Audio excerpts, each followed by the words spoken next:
જય હો.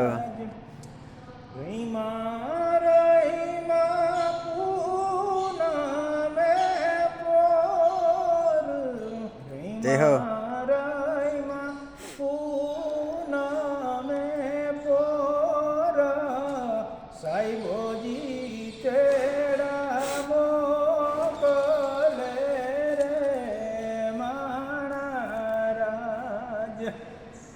સાહેબોજી તેડા મોકલે રે માણા. આ લાલ બાપુના આશ્રમમાં ગધેથળ આવ્યા ત્યાં ભાઈ મિત્રની અનાયાસ મુલાકાત થઈ. પ્રસાદી રૂપે બાપુનો ફોટો આપ્યો, ગાયત્રી ચાલીસા આપી. હું પણ ખૂબ ધન્ય થયો. અહીંનો જે વર્ષોથી ઈચ્છા હતી એ આજે પરિપૂર્ણ થઈ અને પ્રસાદી મળી સામેથી. એ માની આશીર્વાદ મળ્યા એમ જ આપણે માનીએ તો ચાલે. ભાઈએ કીધું ને કે આવી રૂડી અંજવાળી રાત. હા, ભીખુદાનભાઈ એનો ખૂબ સારો અર્થ કરે કે આવી રૂડી અંજવાળી રાત રાસે તે રમવા નિસરા.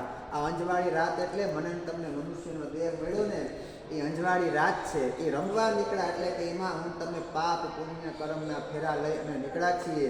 પણ જો રહીમાં પોર બે પોર આપણો સમય પૂરો થઈ જાય ને એટલે સાહેબોજી કેળા મોકલે. પણ આપણે ઘરે શું કહીએ, મારે સૈયરોનો સાથ, કાકાનો, કુટુંબનો, મામાનો, ફૂઈનો. પણ જો ભક્તિરૂપી ભાથું હોય, પુણ્યરૂપી ભાથું હોય ને તો મને તમને મૃત્યુનો ડર ન લાગે. એક નાની એવી વાત કરી દઉં કે પરીક્ષિતને પણ ખબર હતી અને રાજા કૃષ્ણને પણ ખબર હતી ભાઈ કે મને દેવકીનું 8મું સંતાન મારો કાળ છે.